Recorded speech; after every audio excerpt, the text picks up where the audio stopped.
My name is Yulia Sion. I'm a researcher and industry expert in haptics and wearable tech. And today I will be discussing how to convey emotions by means of vibrotactile feedback with Chloe Duckworth.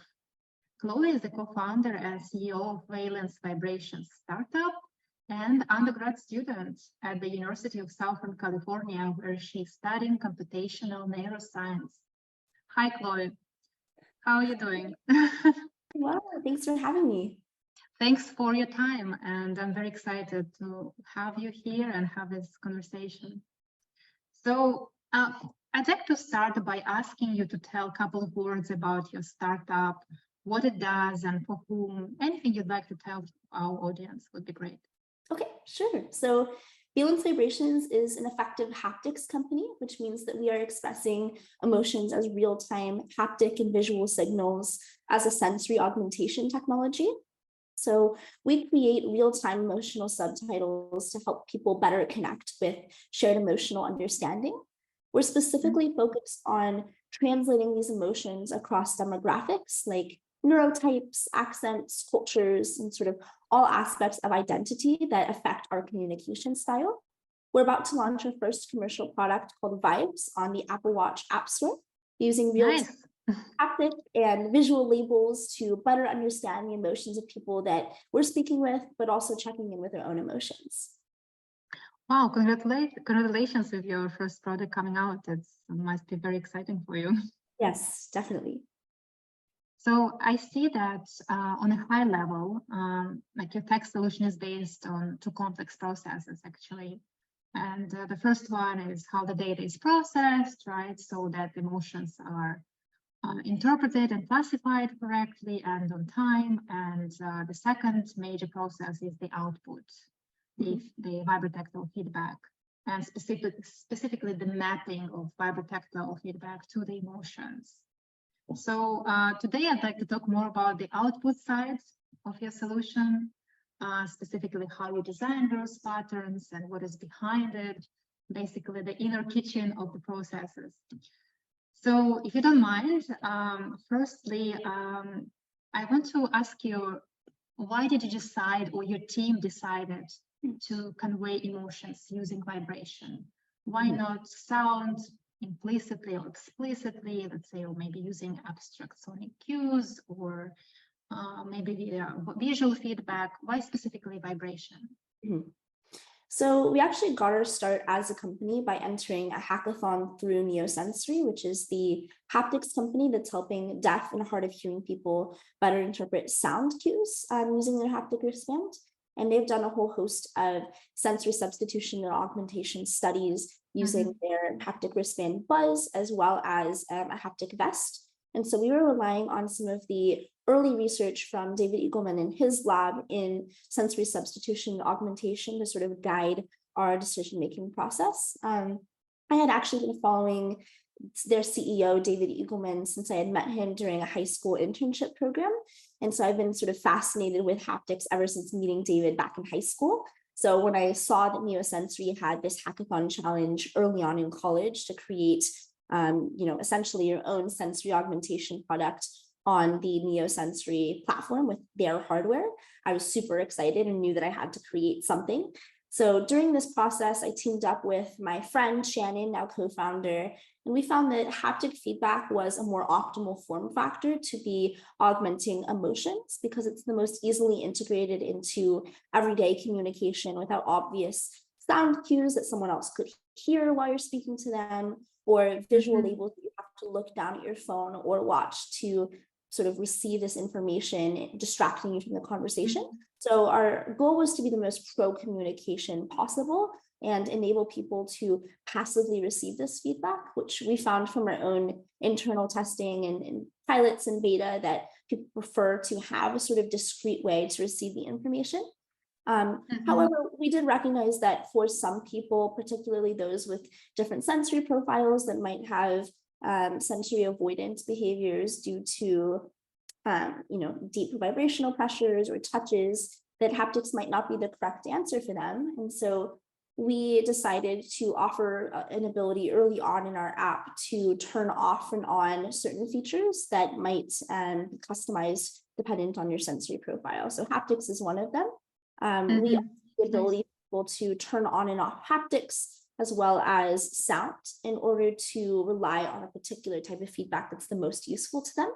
Overall, we sort of found that following universal design standards is the only way to be truly inclusive, especially because we are addressing the neurodivergent community in particular. And we didn't want to force a one-size-fits-all solution onto an inherently diverse demographic, particularly because a lot of the current solutions out there right now that are attempting to improve augmented communication or sort of influence the sensory channels that people are using aren't as truly inclusive to all people because they are focusing solely on one output. And oftentimes in the autistic community, you need that ability to specialize even in a given situation, depending on how overwhelming or distressing the rest of the environment is. Right. So you mentioned that you are providing several modalities. So you have, what modalities? Can you just tell me more about that? So you have vibration, you have audio feedback, right? Also. Yes, so slight audio feedback. The reason why audio is brought up is because on the Apple Watch in particular, the types of, they call it the haptic engine, the types of vibrations or haptics that are possible from the haptic engine often include sound. So when you notice you're receiving a text message on your Apple Watch versus a Twitter notification, the way that they're varying vibrations also includes a sound component. And so we're playing off of that. Sound is not a primary feature of our app, but we are investigating ways to include very soft sounds to help people further differentiate the vibrations if they so choose. I definitely prefer to be using the app with solely vibrations or glancing down at the visual label, which we also have on the watch face. But the vibrations are the only way to truly utilize the app discreetly without people hearing the sound or seeing you look down at your watch face. So your audio feedback basically is generated from the haptic feedback. Am I correct? Or yes. Yeah? So Okay, each app has sort of a very it's kind of redundant in a sense, but to make to provide a choice, a greater choice for your users. Wonderful. So we talked about a bit of emotions, but can you please remind me, because I read the articles, but for our audience, remind please about the types of emotions your Valence Vibrations communicate? Yes. So we started with what are called Paul Ekman's 6 basic emotions plus neutrals. There's the first 7 that are on this initial version of that we're going to be launching.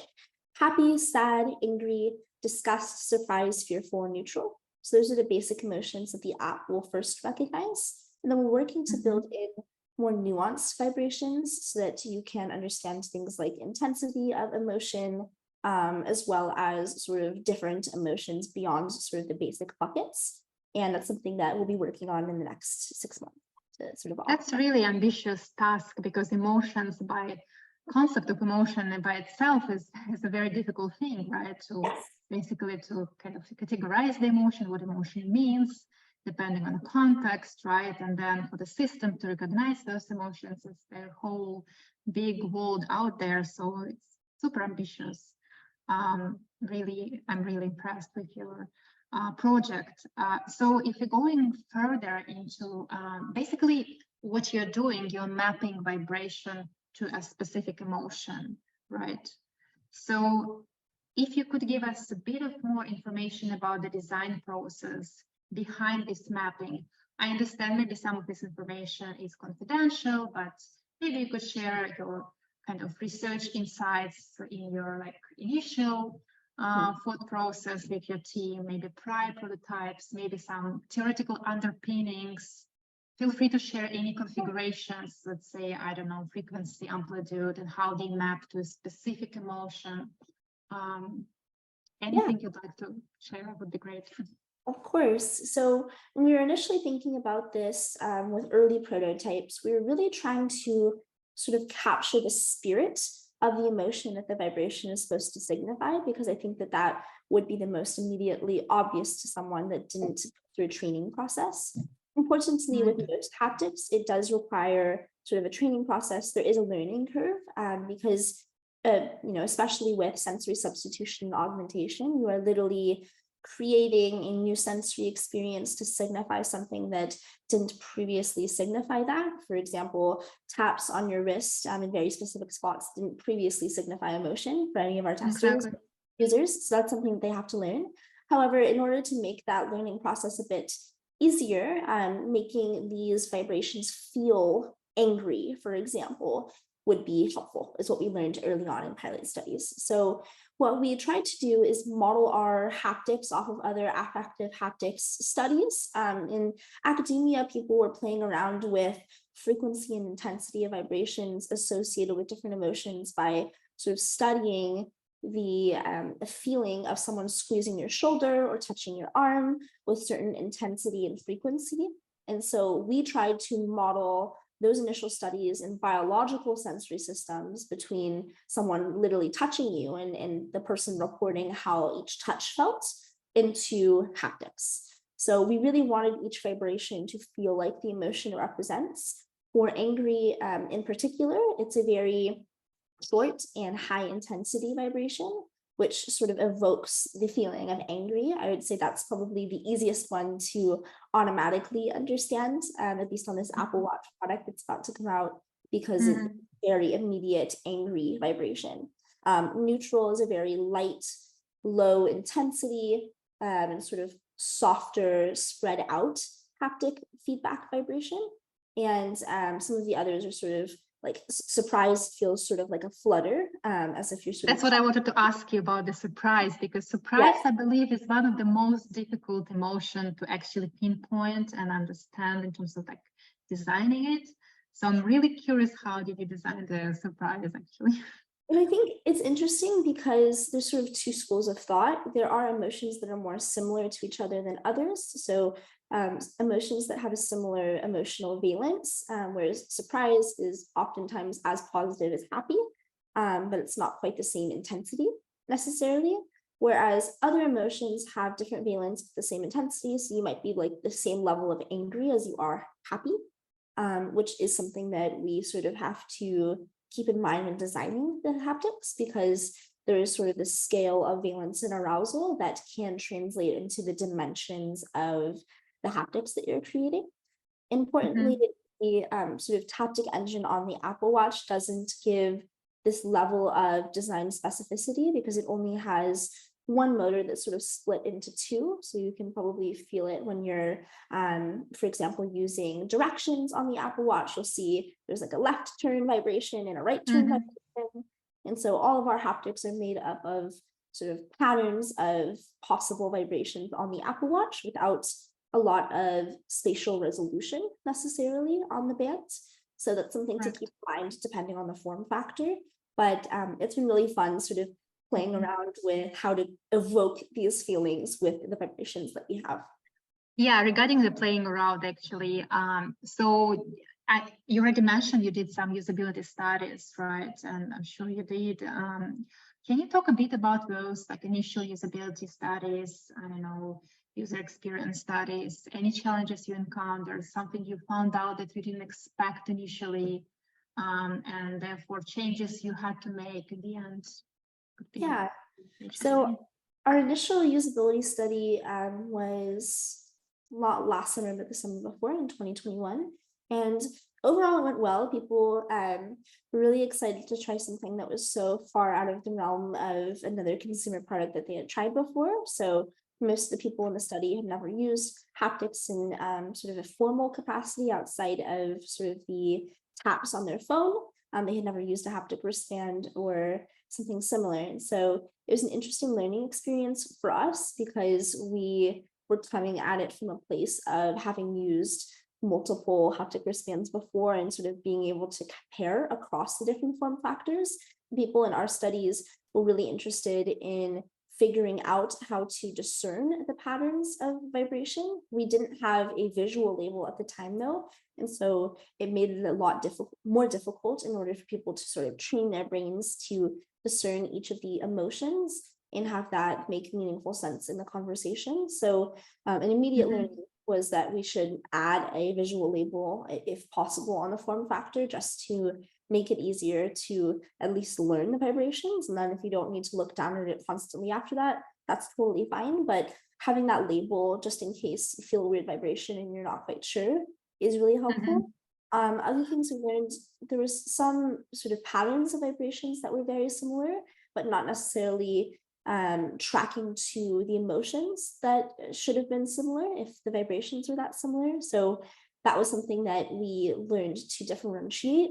We were also looking at like confusion matrices to see which vibrations people were most often confusing, as well as which sort of emotional outputs our model was having troubles with, so that we could actually map that back to an input-output level analysis of what needs to change, both in the model as well as in the haptic feedback.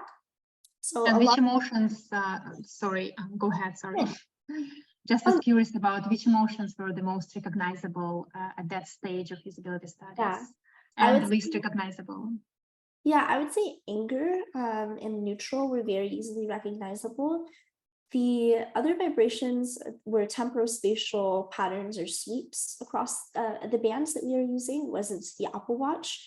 And so the trouble was that some of the vibrations had a similar pattern, but just a different directionality. So I think fearful and surprise were fairly similar, but had different intensity levels and a different direction. So oddly enough, sometimes the direction actually threw people off because it was sort of the same intensity of vibration. And so if the vibration— Can you talk a bit more about the directionality? What is the rationale behind the directionality? Because for me, directionality means certain aspect for navigation, let's say notification. Why did you include this directionality to your design? So we used directionality to try to differentiate vibrations that would have a similar intensity. So if an emotion had sort of a similar arousal level, and in some of the studies, there were emotions that were more similar when people were touching your shoulder with like a soft squeeze, that could mean anger, that also could mean neutral, if that's just that person's neutral. And so in order to differentiate across similar emotions, we used different directions so that they would be distinct with the vibrations. And that was the initial thought process. What ended up happening was fearful and surprise had a similar arousal level, and they had similar haptics. So people were getting them confused while using the wristband, even though they had different directions across the sweeps. So okay, right. So, but you mentioned about squeeze, and it made me a bit confused because squeeze means somewhat a simulating of a real touch, right? A squeeze, a tap, whatever, a hug. So, but you have just one motor. So I assume you were not simulating a real touch. You were mostly designing haptic icons like abstract haptic messages, or I'm confused. No worries.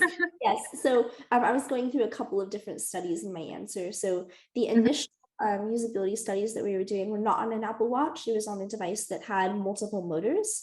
And so we could simulate these directions in a way that we cannot on the Apple Watch, because there's only one motor with two sides. And so you can at most have a sweep from left to right or right to left. Were they ERM or LRA type of motors in your initial designs? They were array type of motors. And so they had that ability to sort of create these temporospatial vibrations.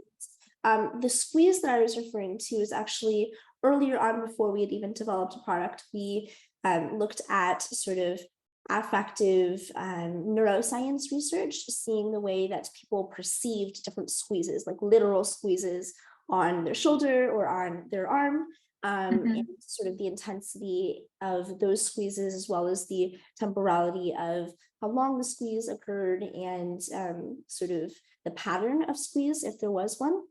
And so that was how we actually initially designed the haptics before. That's very interesting. That's very interesting. So you were trying to map emotions through the squeeze type of touch, right? Specifically, right? So you're playing with various types of squeezes, kind of thing, right? Yes. Trying to map them to different affective states, or affective meaning in that case, right? Yes. Okay, great. So that was the early prototype squeezes, and then you moved to a single motor output. Yes, so Mhm. early studies were sort of in the academic research realm of trying to understand what people had already done in trying to simulate different types of emotion. There were also studies around the emotionality of music and sort of the way that we interpret music. So that's not on the haptic side, but that is helping us sort of inform the types of meaningful distinctions across emotions. So that was sort of the early research side. First prototype was a device that had multiple motors and sort of relied on these temporospatial sweeps in order to convey meaningful emotion, but it didn't have a visual label on the watch face. So that was sort of the drawback of that form factor. Now using the Apple Watch in this first commercial launch, we will have visual and haptic feedback. There will only be one motor with two sides on the Apple Watch. And so the haptic experience will just be different. Oh, that's very nice, very interesting journey. So talking about journeys, would you be able to share any future plans for Valence Vibrations and maybe some thoughts on what would you like to communicate using vibration besides emotions, maybe? Yes, so in terms of future plans, we're launching Apple Watch before the end of this year. It'll be in the next couple of weeks. So very excited about that. We're deep in our beta right now. And so far so good with feedback. So we're really excited for this initial Vibes launch. We're also going to be expanding to Zoom early next year. So we will have a Zoom plugin that doesn't rely on haptics, but does use sort of this emotional subtitle functionality. It will have a visual label on the Zoom screen next to your name so that you can receive real-time emotional subtitles using similar algorithms to what we have created for Vibes for Apple Watch, but using visual labels rather than haptic labels. And the thinking here in terms of how we want to expand the product is ultimately we'd like to become the ubiquitous emotional subtitle plugin company. We think that that is truly the future of improving communication across people, particularly in the disability rights space, but also across cultures, accents, and other communication style differences. And for Zoom in particular, the most pro-communication way, as I sort of earlier referenced, is to have a visual label on the screens that you're not playing around with your watch while you're in Zoom. You're directly looking at what you're supposed to be looking at while receiving this information, just like you are with the Apple Watch when you're in an in-person conversation. So we'd like to expand to other platforms in the future to really create emotional subtitle accessibility in all places that people are interacting on the internet. There are already sort of closed captions as sort of commonplace everywhere that people are interacting, whether it be social media, entertainment, video conferencing, and we want to see emotions become the next addition to that. Other than that, we really need to expand the language diversity in our models to have different markets open up for us. Right now, we are trained on North American English, so we can't guarantee accuracy outside of that specific subset of English. We'd like to expand to all the languages that we can, and that's a future goal for us as well. Primarily sticking with emotions in North American markets for the short term, but ultimately we would like to expand abroad. And then in terms of other things that we'd like to communicate with emotions, with vibrations, I would like to see more nuanced emotional information first before sort of straying from emotions. I think our true sort of special sauce as a company is our pipeline to actually interpret emotions in the way that we're doing that with tonal analysis in real time. And so we'd like to be able to convey more nuanced emotional information regarding valence and arousal levels and mapping that to an intensity scale of emotions and vibrations ultimately for haptic products, so that we're able to convey more nuanced, precise emotional information using haptics as the form factor. Wow, these are very ambitious plans. Very, very ambitious plans, and I wish you really good luck with all of that. It's like really uncharted territory in many, many ways. Thank you. So probably my last question, because you're a very inspiring figure for many, many women entrepreneurs. Being a student, you have so many roles in your hands, right? So could you please give some inspirational kind of advice or tip to anyone who is trying to do startup in the tech industry specifically while being a student or maybe a female student, like a couple of words of inspiration? Of course. I mean, I mentor a ton of future student entrepreneurs. That's something that's very near and dear to my heart because I think it's a very challenging space and there's a lot of room for more people to step up and make their mark. So I would say like my best advice for female student entrepreneurs or really any student that wants to start a company or create something and has social impact in mind, especially, is to make mentors early on. That was pivotal in my journey. Early on in college, started working for a neurotech nonprofit called BrainMind, made a ton of sort of networking experiences through BrainMind and a ton of mentors. And that was super important early on for my journey. When I decided to start a company, I had all of these people to ask questions. I think the most interesting part about being an entrepreneur is that you are doing something different literally every week. So at the beginning, you're really excited about the science and your specific product, but then you actually start the company and there are all of these other dimensions of being an entrepreneur that you've never even thought about before. And so it's something that you have to quickly get up to speed with so many different dimensions of how to start and run a successful company and scale that company. So making mentors early on was super pivotal to my journey in understanding that I had people to lean on when I had questions and was able to speak with domain experts about different things. So BrainMind in particular and helping me build my neuroscience connections was really helpful. And I think too, just from a confidence perspective, having the confidence to say, I have fully researched this idea. I really want to see this come into the world.